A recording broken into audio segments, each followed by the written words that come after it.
This is the OTB Television Network, a service of Capital District Off-Track Betting.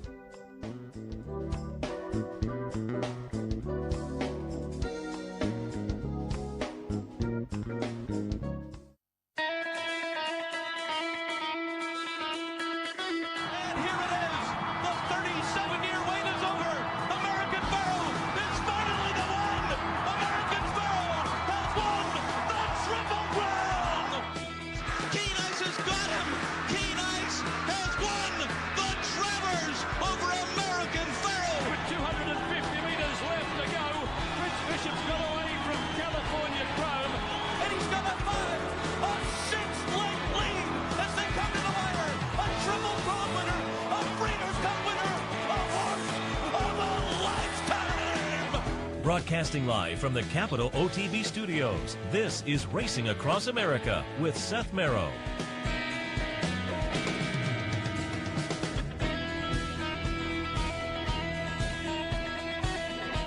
Good morning and welcome to Racing Across America on this Sunday morning. I'm Seth Merrow. Thanks for joining us. Thanks also to the folks who joined us yesterday for the bankroll promotion here at the Clubhouse Racebook on Queen's Plate Day. Concentrated most of the action on Woodbine.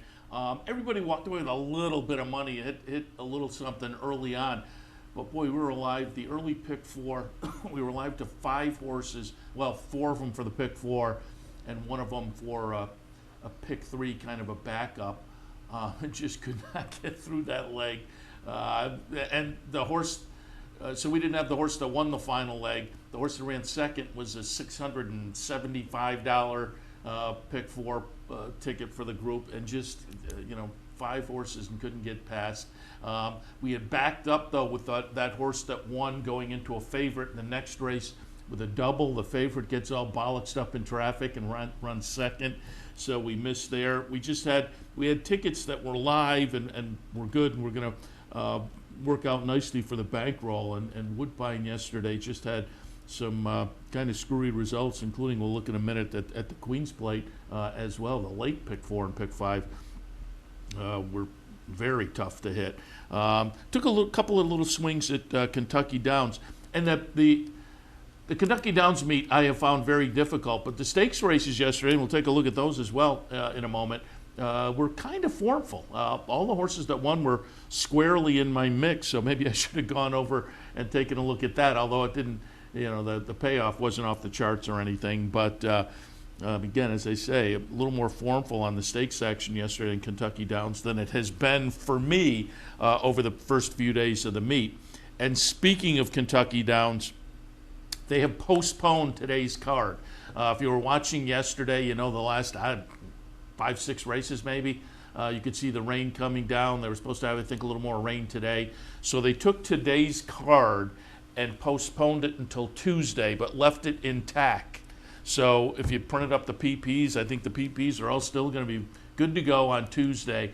And speaking of that, at the 10:40 mark, we'll be joined by Joe Kristufek. Usually we talk to Joe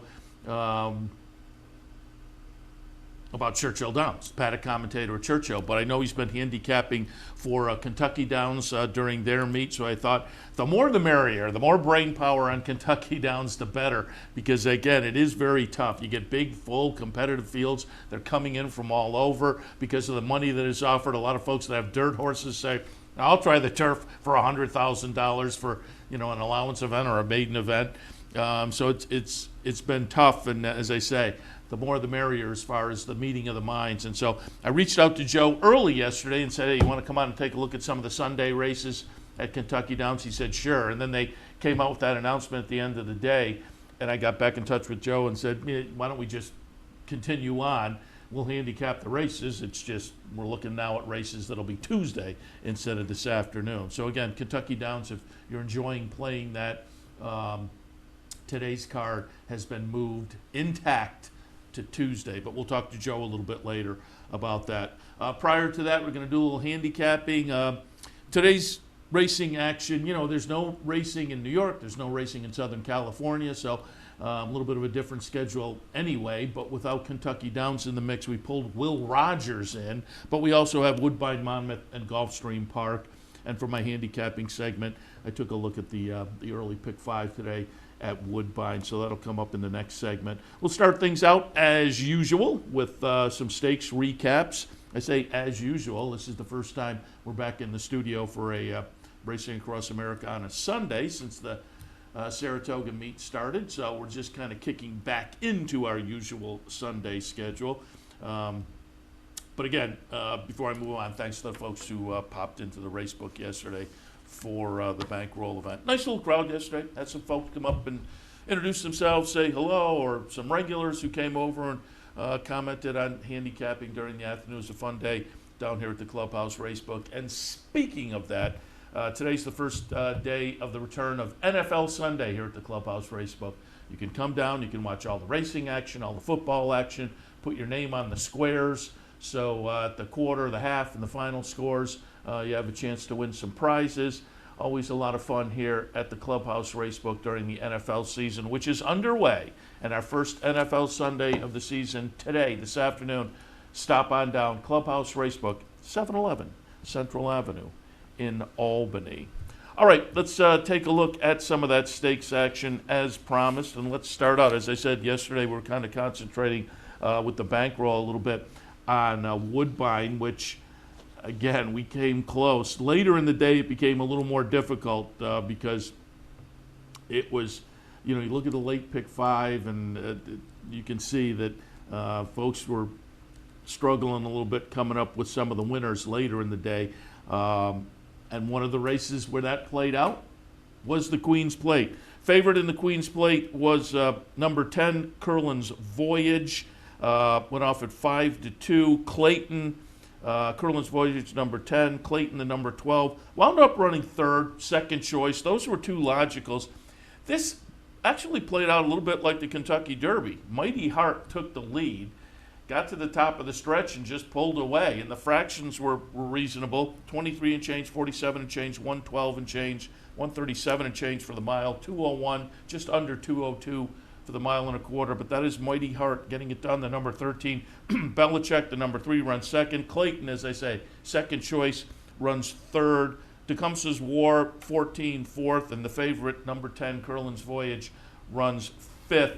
And it may have been a situation like the Kentucky Derby normally is in May, where we talk about who's going to get the distance, because it seemed like some of the logicals in here, Clayton, Curlin's Voyage, maybe the mile and a quarter just didn't play into their wheelhouse, certainly not as well as it did into Mighty Heart's wheelhouse. Mighty Heart 13-1, Belichick 26-1, and again, Clayton running third as the 3-1 second choice. So there was a logical kind of up in the mix.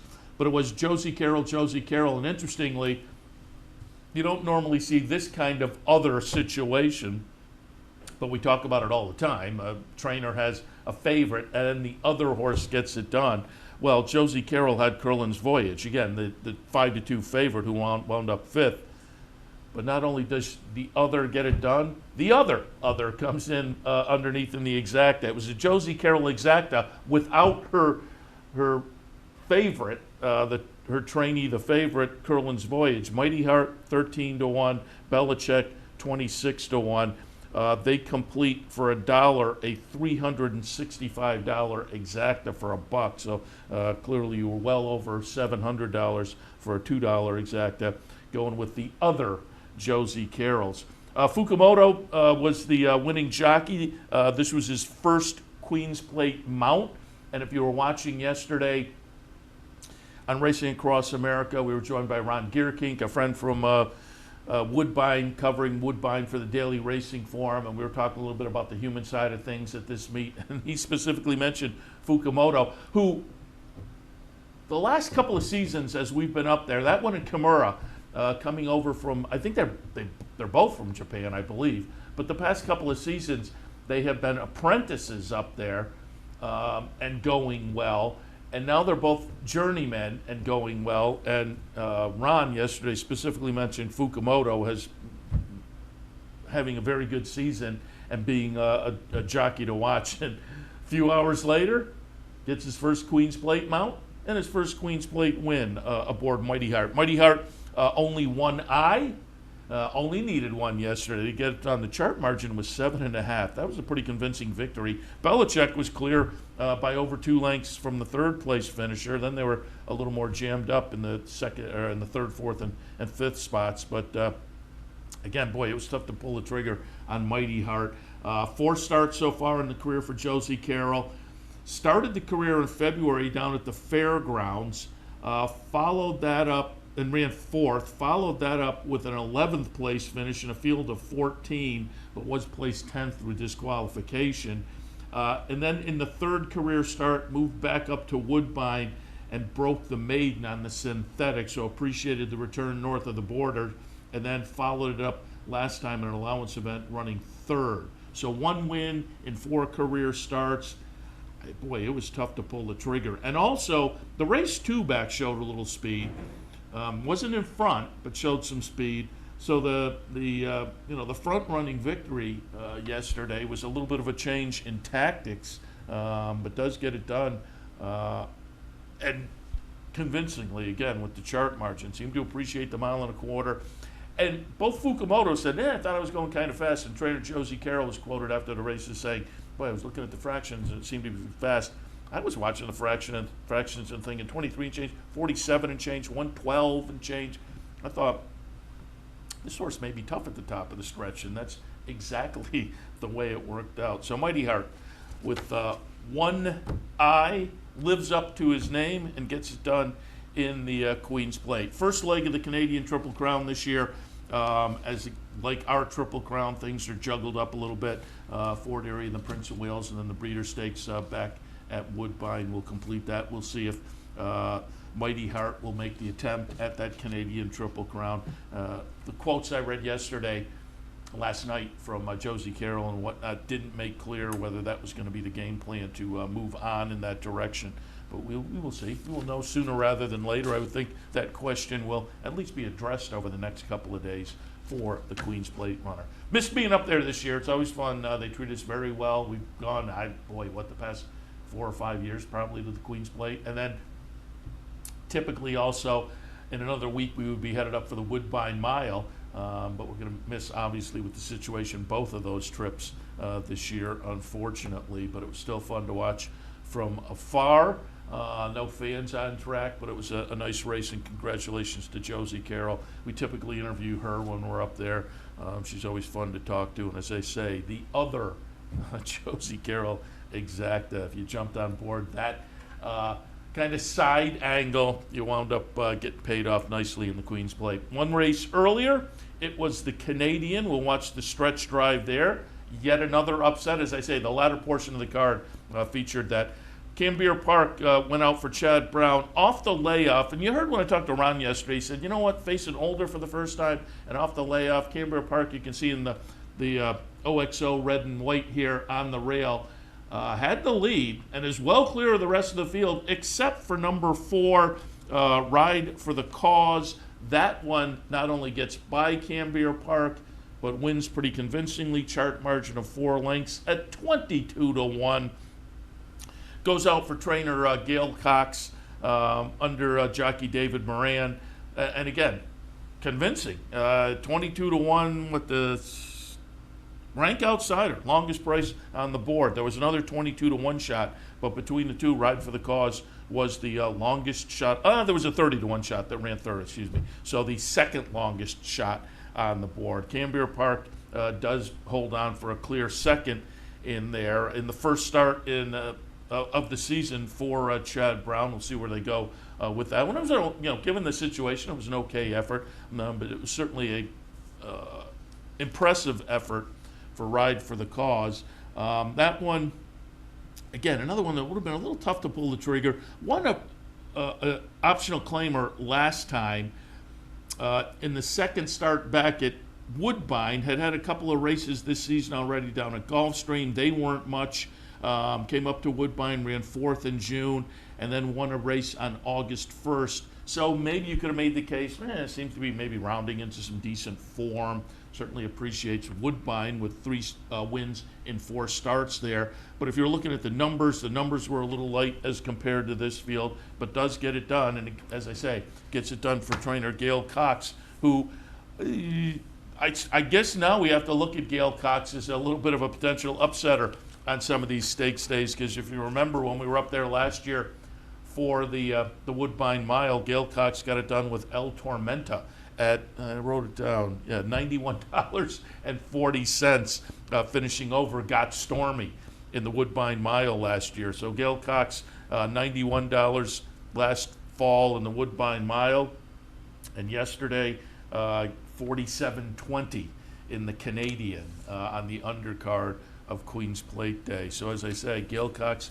maybe worth taking a second look at if there's a big price on a big stakes day up there at Woodbine. All right, let's take a look at some of the Kentucky Downs action yesterday. As I said, I thought things played fairly formfully in the stakes races, which is interesting also given the situation with the rain in the day, that the track clearly had to have a little bit of give to it, and that I'm sure played into some of the results and maybe played against expectations with the Got Stormy race. We'll get to that in a little bit, though. We'll start things out and kind of work backwards on the stakes action. Stakes action ended with the turf sprint, and it was Imprimis getting it done, number 9 over number 3, Front Run the Fed. Number 5, Bombard, runs third. But a lukewarm 3-1 favorite was Imprimis, and folks may remember up here at the Saratoga meet, Imprimis had the DQ in the Troy the beginning of August or early in August. Kind of a controversial DQ. I liked Imprimis that day, and so, but it wasn't an egregious DQ, but it was a little bit controversial maybe. But you can see Imprimis get up here, the number 9 horse, chart margin a neck over Front Run the Fed, the Klarovich Chad Brown runner. Imprimis ridden by Irod Ortiz, and again a lukewarm 3-1 favorite. Gets it done with a nice kind of grinding run there, and you would think, Breeders' Cup Turf Sprint probably sitting in the wheelhouse now, as this was just the second start back after last year's Breeders' Cup Turf Sprint, where the horse ran 6th, had run 4th in this race last year, Imprimis, but again looked pretty good in the seasonal debut in the Troy last time. But did get that DQ. Won by a comfortable margin up here at Saratoga, but got DQ'd. Again, a little bit of controversy there, but makes up for that yesterday particularly makes up for that with a purse of $700,000. What was first valued at first $588,000. So, kind of made up for the DQ in the Troy. Imprimis in the turf sprint, which again, as I say, wound up the stakes action yesterday. And I should note, I wrote down the figures. It was a record-breaking day. Interesting, it was one of those that, given the scenario this year, pandemic and how people are playing races, and with this year the later start at Belmont, there was no New York racing yesterday. There was no Southern California racing yesterday. So Kentucky Downs set a single-day record. Their previous record for a single day was 11.3. Yesterday, 17.4. So just a 50%, more than a 50% kick up in the Now, their previous record was on 10 race card. Yesterday was an 11 race card. But still, that's a significant. The one race does not account for a 50-plus rise in the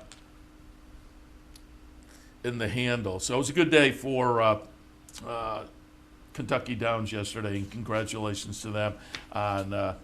People love turf racing, big competitive fields, and as I say, it was.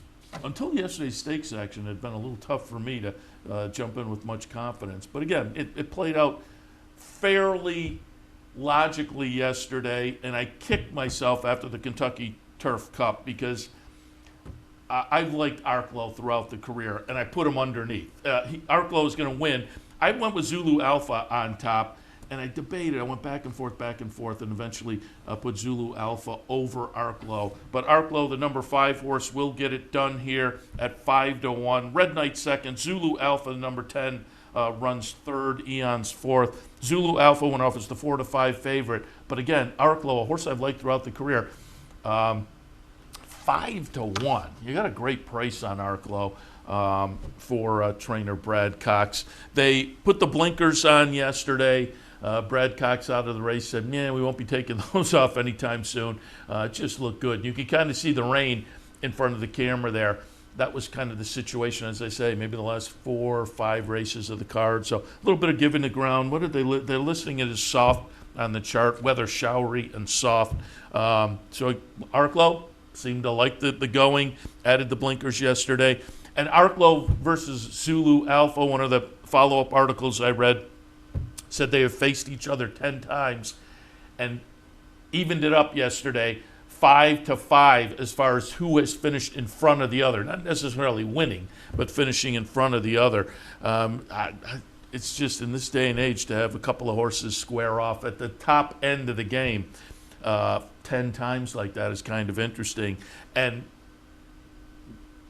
they, as I say, they're not always winning, but they're winning enough. Zulu Alpha coming off of into this race had won 3 of the last 4 and had just missed prior to that. So they're doing very well at the top level of the game.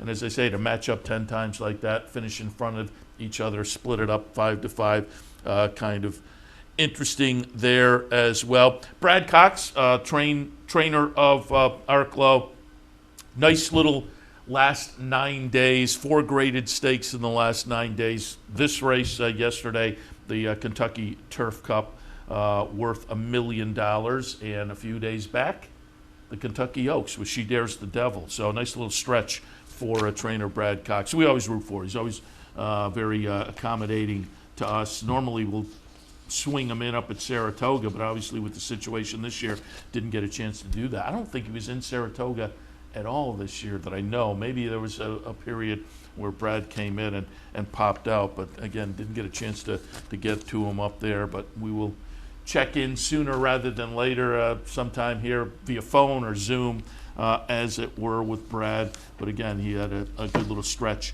over the past few days as far as graded stakes, including the $1 million Turf Cup yesterday. Juvenile Turf Sprint, it was Wesley Ward, exacta. I had this one with the 9 over the 10, and that's the way it came out. Outador over Fauci, and you'll see number 9, Outador, get it done length and 3/4 is the 9-5 favorite. Fauci, the second choice at 2-1, runs second. Cowan runs third for Steve Asmussen. But Outador, coming off a nice little maiden breaker up at Saratoga, gets it done in a rich stakes race, $500,000 up for grabs yesterday. Fauci just kind of stuck in a little bit of a bridesmaid situation. Broke the maiden in the second career start at Keeneland, but other than that, 3 second-place finishes. Last time in the Skidmore up at Saratoga, and then yesterday in the Juvenile Turf Sprint. Wesley Ward says he's going to aim for Breeders' Cup Juvenile Turf. How to get there? He's looking probably to split these two up. Looking at maybe a race at in New York for one, and a race at Keeneland for the other, to kind of prep for maybe Breeders' Cup starts. But he says probably keep these two apart, at least in their next start. But Outador looked pretty good. Career start number 2, nice little rich stakes win. Fauci, as they say, talented. Now 4 starts, a win in 3 seconds. So Wesley Ward has a couple of good ones. But Outador, the better of the 2 yesterday, and man, might wind up being the better of the 2 as they go forward. As I say, Fauci just stuck in a little bit of a bridesmaid situation, at least over the first 4 starts of the career. We'll see if he can break out of that next time, again, depending on which venue they choose to go with that one. A little bit earlier, the ladies' sprint. This one was interesting because Got Stormy was in here, and I've been a fan of Got Stormy, like most people probably. I mean, particularly after last year and that performance in the 4-star Dave, the win in the Della Rose on August 3rd. 1 week later, August 10th, up here at Saratoga, beats the boys in the 4-star Dave. The close-up second behind El Tormenta in the Woodbine Mile, following that up, and then a second in the Breeders' Cup Mile behind Uni, won the Matriarch to end the year. This year was just a little more questionable. As a 5-year-old mare, I think people were thinking Got Stormy might have lost a step. Started the season in the Endeavor down at Tampa and ran 4th. Went out to face the boys in the Kilrow, ran a close-up 2nd behind River Boyne, who's a nice turf runner out in Southern California. The Bogey runs 4th. The Poker versus the boys runs 4th. But in the return to the 4-star Dave last time, I thought the 2nd behind Halliday right up here at Saratoga kind of signaled maybe. And if you listen to Mark Casse, she just wasn't getting the kind of the tracks or the setup she wanted so far this year. That said, Mark Casse has always said she kind of likes to rattle her feet. The 4-star Dave last year was a nice hard track at Saratoga. And so given that she likes to rattle her feet, and the track yesterday, again, for this 8th race, also listed as soft, the post-race comments from Casse and from Tyler Gaffleone were kind of, given the track condition, we weren't sure. But Got Stormy gets it done. Will be the number 8 horse here. Went off as the even money favorite. Winning envelope, number 3 second. Into Mystic, number 9 runs 3rd. But Got Stormy looks pretty good here. I mean, you can see there's a bunch of them all kind of bunched up there as they separate, as they get closer and closer. And she really pulls away nicely late. Chart margin again, 3 1/4. Got Stormy back in the winner's circle in 2020, and Mark Casse obviously very happy with post-race comments. But what was more notable, again, given the situation, this was 6.5 furlongs. Mark says he may be pointing to the Breeders' Cup Turf Sprint with Got Stormy. He says maybe the shorter distances will appeal to her. And given how she won, and on a track that she probably didn't really relish, we'll see. It could be interesting if they do aim for the Breeders' Cup Turf Sprint with Got Stormy. But it was fun to see her get back to the winner's circle and do so pretty decisively. A nice little Grade 3 event worth $500,000. So congratulations to the Casse team and Tyler Gaffleone as well, getting it done yesterday in the ladies' sprint down at Kentucky Downs. I also pulled up a couple of races from last Sunday up at Saratoga, just because obviously being that they were Sunday races, we really didn't get a chance to look. Yesterday on the show, I took a look at Jackie's Warrior, who was just a really impressive winner of the Hopeful.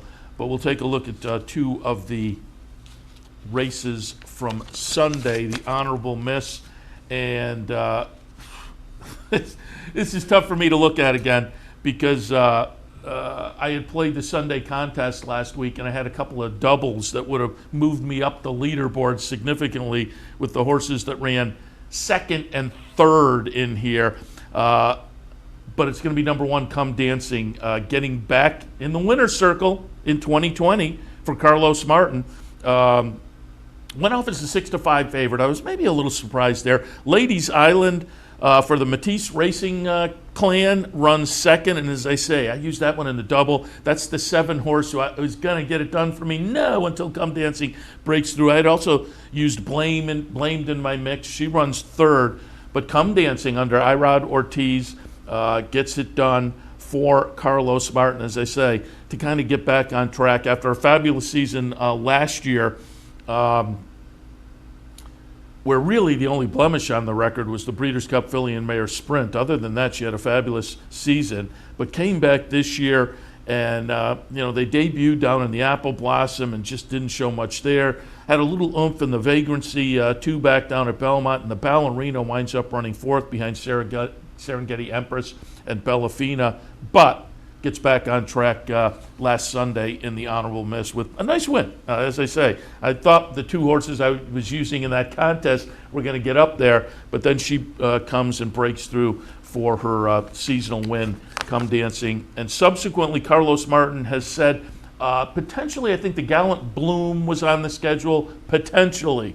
But Carlos seemed to me maybe leaning towards training up to the Breeders' Cup Filly and Mare Sprint. So we'll see what is up next for Come Dancing.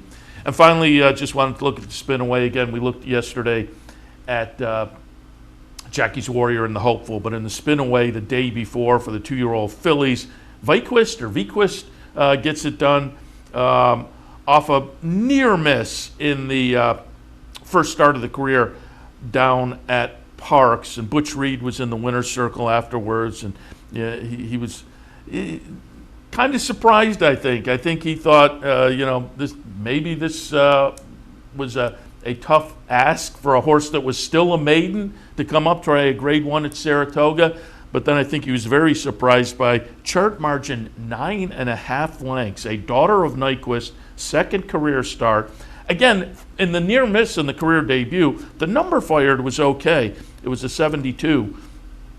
And I should have looked up the buyer. It had to be much better than that for the follow-up. But boy, she looked great. I mean, she's going to be a 2-year-old filly that is going to definitely be worth watching going ahead. Vequist, Luis Saez on board, Butch Reed training, gets the job done last Sunday. We could go today in the spin away. All right, there's some of the stakes action over the last week actually, but looking at yesterday, Woodbine and Kentucky Downs, and a couple from Saratoga towards the end of the meet again last Sunday. We'll take a break. When we come back, again, kind of take a zip through the early pick 5 at Woodbine in the handicapping segment. A little bit later, we'll also be joined by Joe Kristufek for some ideas on Kentucky Downs. Again, today's card has been postponed until Tuesday, but the card remains intact. So we'll get some ideas for Joe on what was today's card, but now will be run on Tuesday. All that coming up a little bit later on. But right after this, a little handicapping for Sunday afternoon. Stay tuned. Where's the best place to find your favorite teams, your favorite food, daily drink specials, and wagering on live horse racing? Legends Field Sports Bar, 711 Central Avenue, Albany. Get your game on day or night with 75 flat-screen TVs, tournament-style pool tables, a private banquet room, and live horse racing. So if someone asks you, where's the best sports bar in the capital region? Tell them Legends Field Sports Bar, inside the Clubhouse Racebook, 711 Central Avenue, Albany. What if there was a way to become a better horse player, to have a better knowledge of the game, to be more successful? What if there were a way to take what you've learned, what you know, and make better decisions, better choices? In horse racing, knowledge is a powerful tool. Race results and replays, past performances and live streaming, wagering from all your digital devices.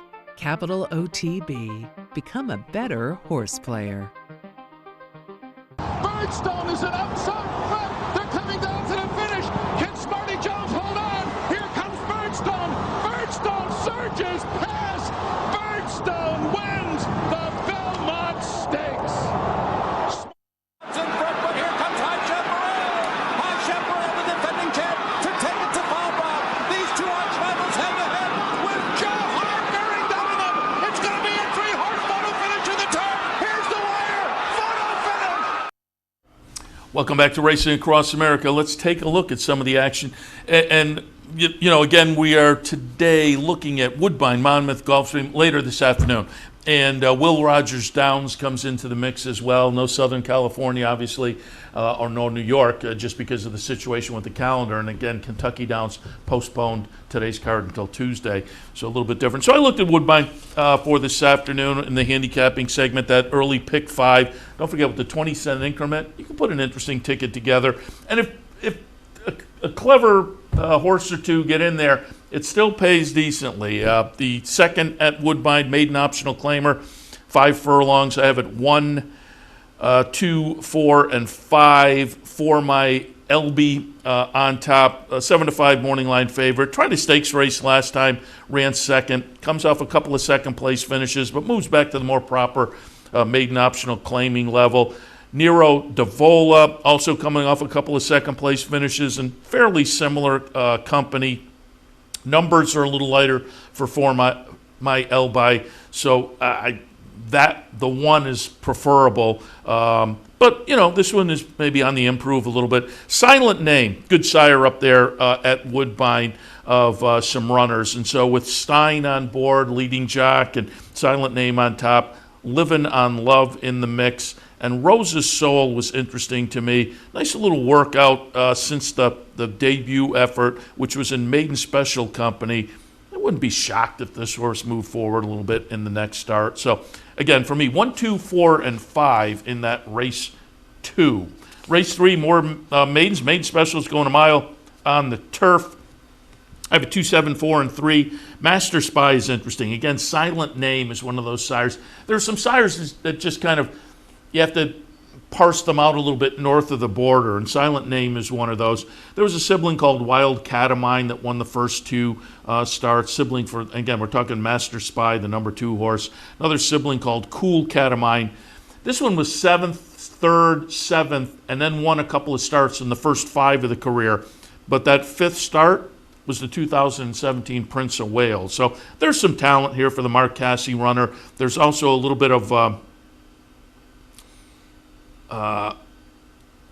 ability shown already. 3rd in the career debut, and then tried a stakes race next time out and ran 2nd there. Gets back to the maiden company. Master Spy looks kind of logical, but Correlate by Tisnow, the other Casse runner. We talked already about the other runners today, the longer half of the uncoupled entry. Ready Hero, interesting as well, maybe by More Than Ready. Kevin Attard trainee has the race under the belt to build on. And then Mount Logan, Barbara Minshaw trainee, that a couple of seconds in the first 2 starts. I may have rated this one a little lower than is deserved. Again, the first 2 starts are pretty good. Number-wise, stack up nicely with those that have run. So for me, in the 3rd, 2, 7, 4, and 3. 4th race, this one, if you're playing a pick 5, I'd probably be comfortable going too deep. I have a 3, 8, 4, and 2 in the 4th, but I could probably stick with the 3 and 8. Pipestone on top looks kind of logical for Stuart Simon. Gets some additional class relief. Same with Delightful Dreamer, and I think given the numbers these 2 have fired, and then that additional class relief, they're players in with this bunch this afternoon. All Eyes on Me showed some nice improvement in start number 2.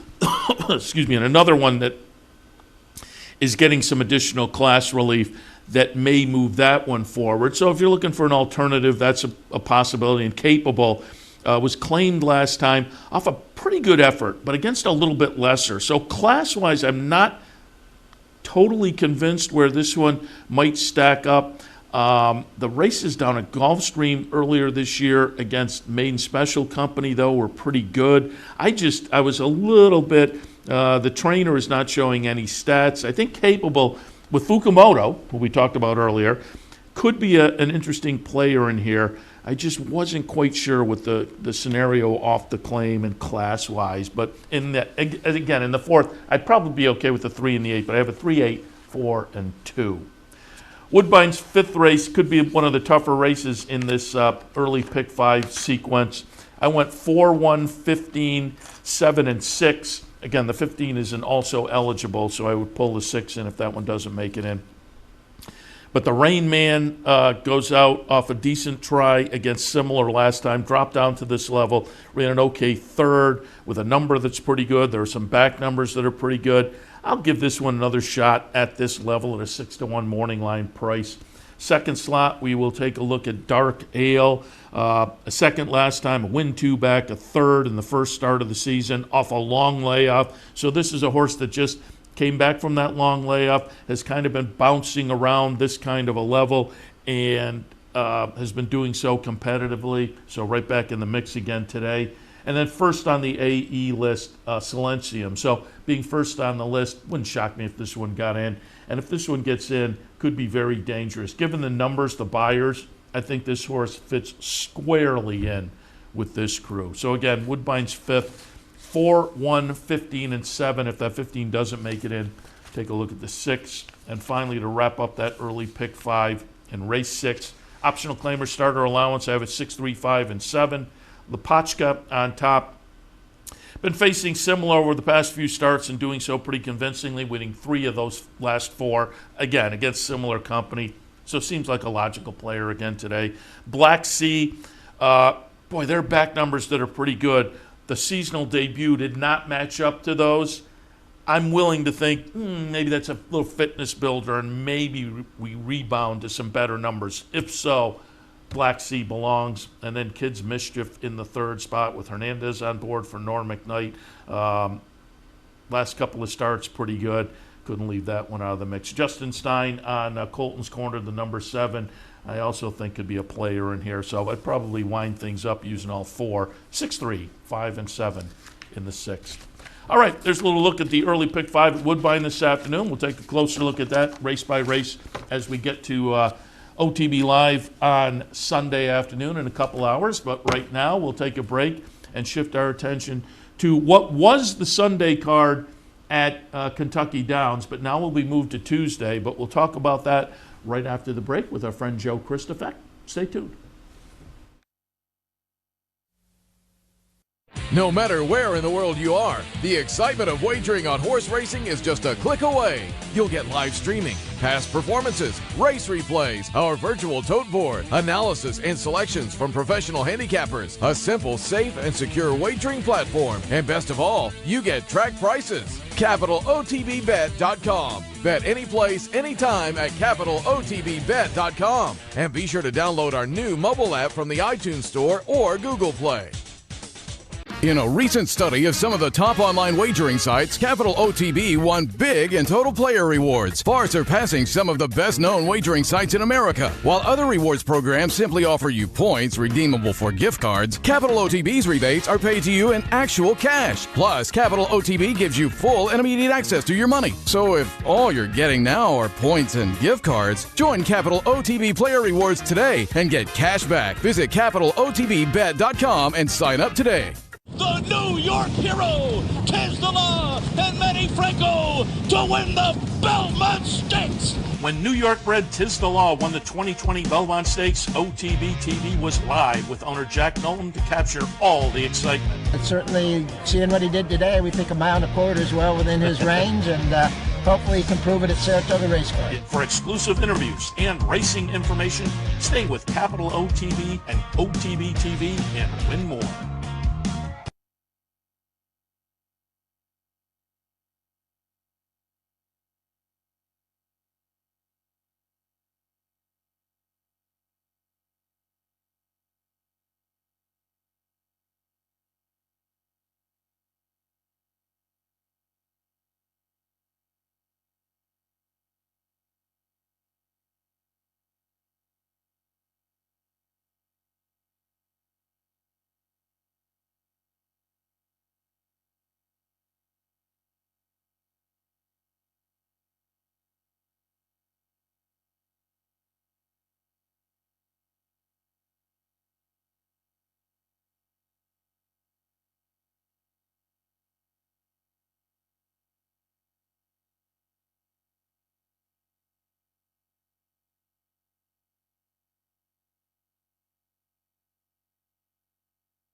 downs over the last few days of the meet, and so I thought we'd tap in and get some Sunday thoughts. But again, the Sunday card has been postponed because of weather until Tuesday, but the card stays intact, so I thought we would still get some thoughts and just use it on Tuesday. But Joe, good morning. Yeah, good morning. How are you, Seth? Very good. Happy to have you on board to talk a little Kentucky Downs, and we will do that. But before we do that, as always, I wanted to talk a little Brilliant Racing, and I pulled up going back to September 1st, Champions Day Marathon down at Churchill. Number 5 will be Eskin Fort, who I thought ran very well as the rank outsider in here. Gets a third-place finish in the nice stakes race down at Churchill again on September 1st. Talk a little bit about Eskin Fort and the stakes race, and get us up to date on Brilliant Racing. Yeah, well, we were hoping that we would get a short field, which we did. It scratched down to 5. And we were honestly just using the race as a bridge to the October 8th mile-and-a-quarter starter race at Keeneland. So didn't want to put him back in a claiming race. Still eligible for that non-winners at 3. We've always known, I mean, he's a track record holder at a mile and 3/16, that the horse wants distance. We just haven't been able to find a race more than a mile and a 16th for him. So we found this race at a mile and a half. He ran his eyeballs out. We're very proud of him. It almost felt like we won the race. And it should set him up perfectly for the 25,000 starter going a mile and a quarter on October the 8th at Keeneland. So that was always the goal. We picked up, 11, 12 grand by running third. And he got some black type and he moved over 100 grand for his career. So very proud of the horse. Nice. He's been fun to watch throughout the career. You have some other horses. You have anything coming up other than him? Well, we had Yes's Ginger run last Wednesday at Kentucky Downs. She battled a really fast pace and faded to 7th, but she only got beat 3 3/4 lengths, and she just needs to go shorter. I mean, with that run up, that distance is about 7 furlongs on the turf. She's more of a 5.5 furlong horse, so we'll regroup with her. She had won 2 in a row previous to that. And the next starter we're going to have is a first-timer by Distorted Humor for Steve Margolis, by the name of Man on the Moon. He had the best workout he's had to date just last week. We think he's going to be a distance horse, 2-turn horse, but we're going to get him started at 7 furlongs. I believe it's the 3rd week in September at Churchill. So Man on the Moon, that'll be our next starter. And again, tempered expectations for the first race, but we think he's got a bright future moving forward. And again, you guys have a nice website. Check out Google Brilliant Racing, and you'll find it and get more info. I know there are some local folks involved. Always like to root for your horses. So again, good luck going forward as well. Let's talk a little Kentucky Downs. I showed the stakes action yesterday, and get some of your opinions. It was great to see Got Stormy get back into the winner's circle, particularly, and I mentioned because I looked at the quotes from following the race. Mark Cassidy always says she likes her feet to rattle a little bit. That wasn't the situation yesterday, but boy, she won like a champ. It was good to see her get back in the winner's circle. I've always been a fan of Arklow. To get 5-1 there was great. Imprimis kind of gets back on track after a little bit of a controversial DQ up at Saratoga. And the 2 Wesley Ward runners, Outador and Fauci, look good in the juvenile turf sprint. Yeah, it's funny because Wesley Ward's dominating some of these maiden races and the stake races for the younger horses, and Maker's doing all of his damage, mostly with the, allowance types in the older divisions and some of those stakes, obviously as well. Huge day for him on Saturday with the 4 wins, and then Irad and Jose and Tyler just dominating on the jockey side. Yeah, I mean, it was good to see Got Stormy win, unless you bet winning envelope like I did, who ran a good second behind her. No, but I mean, she's supposed to beat those horses, and again, you start to question the will to win when those mares get to be a little bit older. And she was dominant yesterday, improved her class, and I guess Mark will probably keep her maybe a little bit shorter moving forward because she looked great. And then I ran into Brad earlier in the day, and he was very confident with Arklow, especially after it started raining. He had said he wants them given the ground. This is a good situation for us. And I thought it was kind of a desperation move that he was putting blinkers on. I said, Brad, what about the blinkers? And he just looked at me. He said, they can't hurt. And they certainly didn't, because it put him up close in the race when he's usually more out the back. And it made the other horses try to catch him than him try to catch the other horses in the last quarter or eighth of a mile. So big effort from Arklow, and got the jump on Zulu Alpha, who also ran well, but it was too little too late. Yeah, I read a post-race comment from Brad Cox where he said, yeah, the blinkers are staying on for a while now. Yeah, right on. Certainly looked good yesterday. As I said, I've liked them all along. And I used Zulu Alpha on top over Arklow yesterday. Played a little Arklow because, again, at the 5-1, but I was just kind of kicking myself that I didn't put the horse on top. What's the situation, just out of curiosity, as far as, fans and whatnot down in Kentucky Downs at the meet? Well, there are no fans, but they are allowing owners, and basically every trainer of a horse gets a table of 6. That includes a trainer, so you're basically allowed 5 owners. It was very light attendance-wise on Monday, Wednesday, and Thursday, and then yesterday, the 10th at least had, I would say 60 or 70% of the tables filled. They're doing a great job with it. I mean, the way I look at it, Seth, and I know, Churchill handled it this way during the Derby week, and I'm expecting much of the same, hopefully, for the upcoming remainder of the September meet. If the fans can't enjoy it, allow the owners to enjoy it. Allow the owners to bring extra people, even if they get to bring a couple of friends. Give an owner a table of 6 or 2 tables of 6 to enjoy the experience. Like in our group, we've got 45 owners. We had 2 tables. Luckily enough, we were supposed to get, just one, but we were able to secure a second table, and they all enjoyed the experience. And, they put a lot of money into this game, and they love the game, as much, if not more than anybody, because they're investing in it, and they love the fact that they own horses and watching them compete. So I think Kentucky Downs has done a great job with that aspect of it. It hurts that the regular fans can't come out, but at least if we're going to have a situation like this, let the owners enjoy it, let the family members and maybe some friends of the owners enjoy it. I think they've done a great job of that here. Yeah, NYRA did a great job during Saratoga of that as well, as they changed the rules really 2 or 3 days into the meet, started allowing owners. And so, it wasn't a big crowd. It was a few dozen people every day, but it put a little life into the building and, again, allowed them to enjoy the experience. And so that was nice. I think the same is going to happen down at Belmont. So I'm glad that some of the Kentucky tracks are doing the same thing as well, and other tracks following suit. But, boy, fans or no fans, I said at the top of the show, $17 million plus in handle as compared to the previous record of 11.3. So it's an over 50% jump in handle. I mean, the thing about Kentucky Downs is obviously it's turf racing, which most people enjoy, if not more than dirt racing. I am definitely included in that number. It's a familiarity because you've got the New York riders. Yeah. Jose and Irad, Tyler to an extent, riding there. So there's that familiarity. You've got the familiarity with some of the trainers. Chad Brown even sent some horses here this year, and he's been successful, no shocker in that regard. And I just think, it's a culmination of all those things, plus obviously the big fields, the wide open races. We had a lot of favorites win on Saturday, but you're going to get your 5, 6, 8, 10-1 horses that if you like them, you can really sink your teeth into them.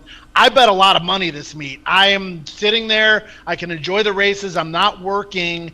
And for me, I love the grass racing. I love the competition and the opportunity to score. So not a shocker to me that they're doing so well. Yeah, people love the grass racing, no question about it. Big competitive fields down there. If you're right, you get paid. Because I think up until yesterday, I said this at the start of the show, I thought the stakes races yesterday played out fairly formfully. I had all the winners somewhere in my mix. But earlier in the meet, boy, I have been really searching. But if you search right, you get paid. And part of that is the big competitive fields, the quirky course, and horses coming in from all over, including a lot of trainers who say, I have a dirt horse, but for $100,000, I'll give it a shot on the grass. So it makes the puzzle kind of interesting. And let's see if you can help us out. Again, Tuesday now. This Sunday card has been postponed until Tuesday. The card stays intact. So let's try to give out some ideas for Tuesday. We'll start in the 9th race, which is the TVG, worth $500,000, a mile and 5/16 on the grass. Nice little field of 6 in here. We have Theodora B. Is Theodora B, did she run? I didn't notice. Did she run yesterday or will she go? Mississippi is in here for Graham Motion as well. And English Affair coming out of the win over at Ellis was also cross-entered yesterday, so that's one to check. But your thoughts in the TVG? Yeah, I think this field remains intact, and I mean, it's a shocker. They only got 6 in here. Mississippi looks like a deserving favorite off of her recent form, you know, the narrow loss to Sister Charlie, etc. But I really love English Affair. I love the way she ran last time at Ellis. I think Rusty Arnold has done an amazing job with her. She's got that long layoff line where she only ran once the entire 2019 campaign. She was good before that, but rarely do you see a 6-year-old mare come back off of a layoff even better than before. And if you watch that race at Ellis on August the 2nd over a very boggy course, I mean, on a normal day, they probably wouldn't even have run over the turf that day, but it was Kentucky Downs preview day. They ran the races. They ran formfully. There were some very good performances. None better than English Affair, who won, drawing away by a length and a half over the very game she's on the warpath. And visually, the way she did it was extremely, extremely impressive. So I got a feeling, you know, by Tuesday, supposed to be nice weather Monday, nice weather Tuesday, but we're getting, I mean, just hammered with rain. Even today, Sunday, it's been raining, you know, hard all morning. So there should still be some give in the ground, which can only help English Affair. And it's kind of like that Zulu Alpha Arklow type of situation here, where Zulu Alpha is going to be the overwhelming favorite, and deservedly so. That's going to give us a much better opportunity at a price on English Affair. I think 3-1, 7-2 would be very fair. Yeah, and I just double-checked both of those cross-centered horses will be going on Tuesday, didn't go yesterday. So let's turn the page now. Really interested to see where you go here in the untappable 10th race on Tuesday afternoon now. $400,000 up for grabs for 2-year-old fillies. A field of 11 in here, all lightly raced. This is one of those skull busters down there that I think if you get it right, you may get paid. 6.5 furlongs on the turf in the 10th race, the untappable. What are your thoughts? Yeah, hopefully we can get that to that 11th too. I just realized that's a stake as well. The 10th, you know, you got Wesley Ward in here. I mean, you have to use. I mean, even if you're trying to beat the favorites, I mean, he's just got horses more so this year than ever that just fit the Kentucky Downs races. And this Red Ghost obviously won by 8 in an off-the-turf race at Saratoga. You probably got a pretty good line on this horse, Seth, but I look at the pedigree. I see Go Zapper, which is mostly dirt, but then I see the elusive Quality Mare on the bottom, and obviously intended for turf in the debut. But I got a sneaky horse in here, a horse coming in from Ellis, Lady Edith. Again, very sorry for Tommy Drury to not be able to start Art Collector in the Kentucky Derby. What could have been, we'll never know. We'll have a better idea once they run the Preakness Stakes if he has an opportunity to go there. But this Lady Edith on debut in a 12-horse field at Ellis was bet down to 3-1, favoritism. So you know the horse was super live going into that race. Certainly ran to it, was an impressive winner. And if you look at the pedigree, you see Street Boss, you know, some turf influences there. And then on the dam side of the pedigree, that dam was actually a very successful Louisiana-bred sprinter, made $320,000. So bred for the trip, I think we'll be able to handle a little bit of added distance in this race. 6-1, I believe, in the morning line with a very capable rider in Colby Hernandez. So if you're looking to think outside the Wesley Ward in these baby race box, then Lady Edith could get you paid there.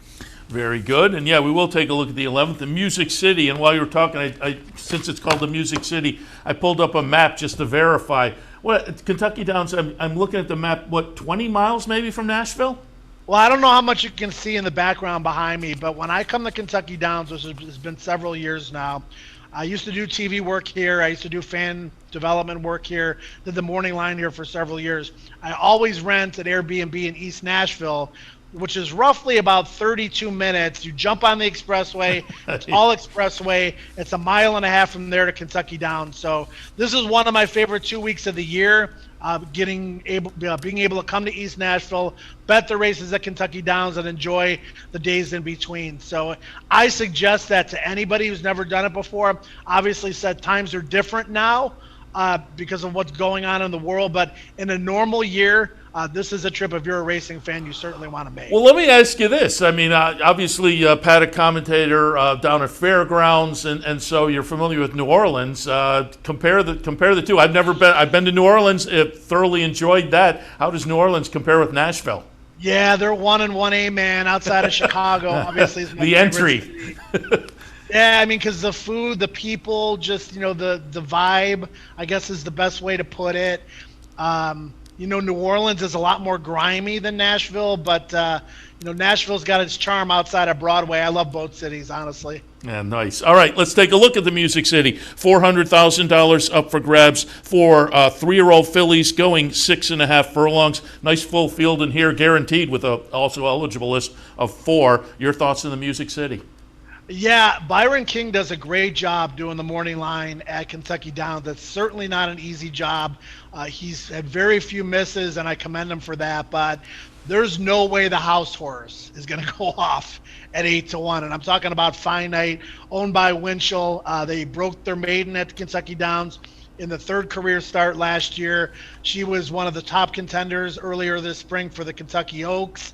They regrouped after the Fairgrounds Oaks when she ran a disappointing 4th, and they've been pointing for this race at this track for these people ever since. Now, whether or not she wins, that remains to be seen, but Steve Asmussen's got her ready, and she's 8-1 in the morning line. You're not going to get anywhere close to that, but she could offer some value in the multi-race wagers with that morning line moving forward. I think she's the horse to beat. I mean, Enola Gay, I remember when she won at Keeneland, I picked her, I bet on her. She was hopeless at the 16th pole, and somehow she won. She fits pretty well in this race as well, although I think, like I said earlier, Finite probably will appreciate the distance a little bit more than her. And then obviously Kamari is going to get a big play in here. She scratched out of the older horse race yesterday against Got Stormy to run in this race against the 3-year-olds, and she certainly belongs for Wesley Ward and Irad Ortiz. She's got a serious late closing style. Watch the races early in the day. The rails are down once again for Tuesday, but there's going to be some moisture in the course, and we really don't know how it's going to play. If it favors front runners, Finite certainly has a much better chance than Kamari, but if it's kind of that off the pace turf course, then you can't ignore that late run from Kamari. So I would say the winner would come from one of those two. Sounds good. So again, today's card has been postponed until Tuesday, but it remains intact. So there are some ideas for that Tuesday card at Kentucky Downs. Joe, before we let you go, obviously haven't had a chance to talk to you since the Derby, but you were lucky enough to be able to be on site. Like I was lucky to be on site throughout the meet up at Saratoga without fans. Had the pleasure of being able to be there every day, and hopefully we brought some of that to the viewers, and I know you were trying to do that as well. You guys did a great job. The morning shows leading into Oaks and Derby Day, that was a great job you folks did down there. But give us some of your thoughts. The Kentucky Oaks, we were waiting for that showdown between Gamine and Swiss Skydiver. I thought Swiss Skydiver was going by at the top of the stretch, but Brad Cox and She Dares the Devil gets it done for an upset there. And Authentic, I'll tell you, up in our neck of the woods, took a little of the air out of the balloon. Tiz the Law ran a great race. Authentic just ran better. What were your thoughts on the weekend?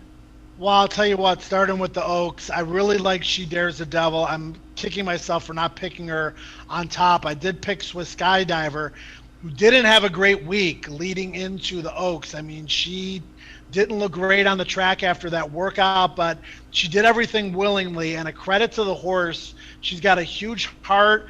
Kenny did a great job getting her to the race. She ran extremely well, as you saw. Great job by Brad Cox and Florent Giroux.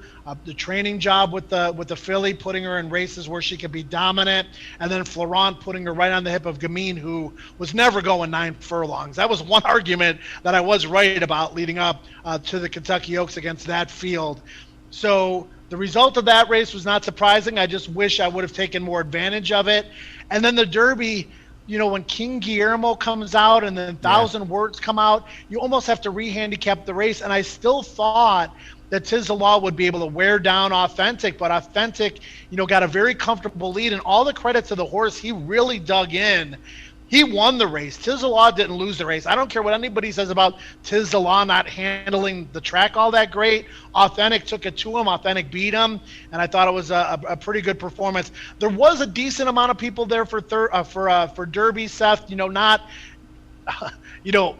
By comparison to some of the other days. So there was a decent amount of energy in the place, but obviously nowhere close to a May Derby, and hopefully we can get back to that this coming, 8 months from now. We'll have to wait and see, but certainly was different in a lot of ways, but certainly was a lot of fun and some great performances that weekend. Yeah, no question about it. It was a big weekend all around. I mean, we had Woodward Day up in Saratoga, and that kind of wrapped up, and we a bunch of us moved over into the press box to watch the Derby. I know there were Derby watch parties around town, obviously with all eyes on Tiz the Law. But as you say, I didn't think Tiz the Law ran a bad race. He ran great. It's just Authentic ran better. And again, you guys did a great job down there, given the circumstances for Derby and Oaks Week. So appreciate your work down there. And more importantly, appreciate the conversation this morning, taking a look at Kentucky Downs. Always like our conversation. And Joe, we will talk again. Yep, sounds good, Seth. Enjoy the rest of your Sunday. With the cancellation, I actually get to enjoy opening day of the NFL. So it kind of sort of didn't work out too poorly on this end. So looking forward to Tuesday and looking forward to enjoying the remainder of the day today. There you go. Very good. Joe, thanks a lot. Joe Kristufek. Again, normally we talk to him with regard to Churchill Downs or a little fairgrounds at that time of year, but I know he's been handicapping Kentucky Downs, so we reached out to get a couple ideas for, again, what is now going to be the Tuesday card. Let me just hit you with a couple of notes before we wrap up. Breeders' Cup announced, you could see the other shoe was going to fall. Breeders' Cup announced that there will be no fans at the 2020 Breeders' Cup. But because of that, they have now announced the Breeders' Cup will return to Keeneland. Del Mar next year. It'll return to Keeneland in 2022, which is, I think, kind of the right move. It gives Keeneland the chance to host it with fans just a couple of years down the road. But no fans, they announced yesterday at Breeders' Cup Keeneland this year.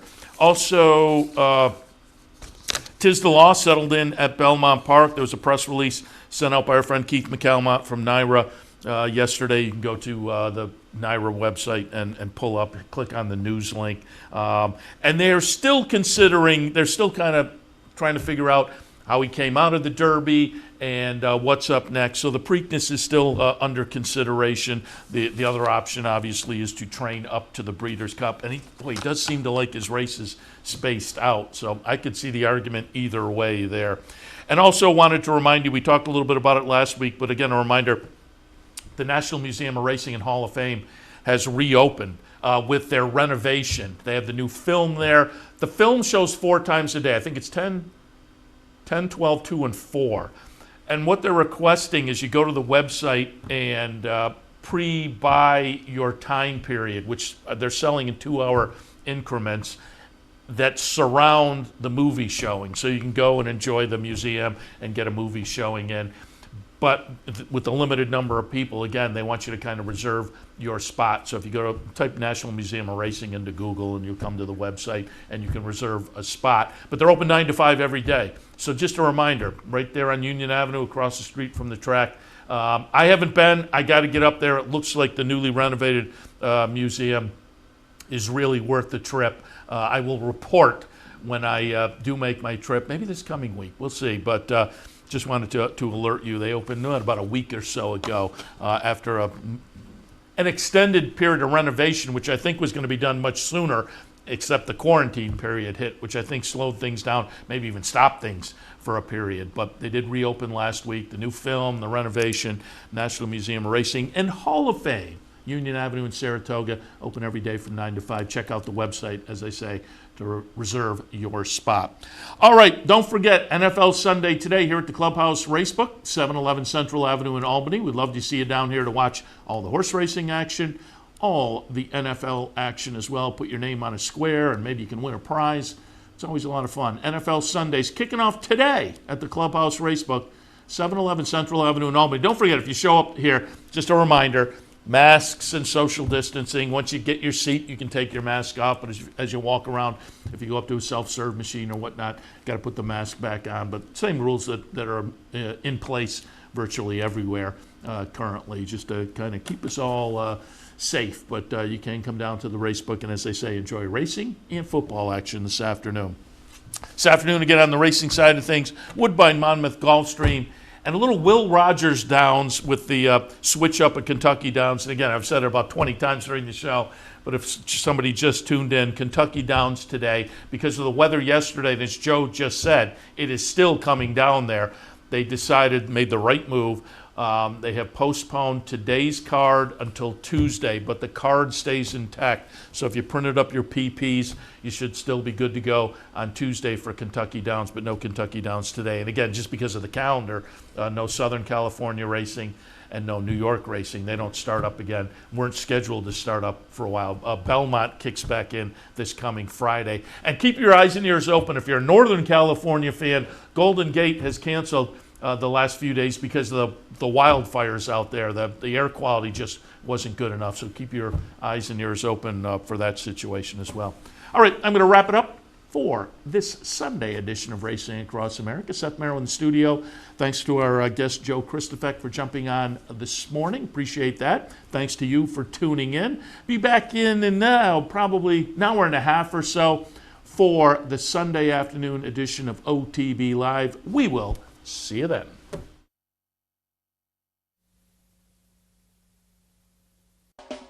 You're watching OTB TV, a service of Capital Off Track Betting.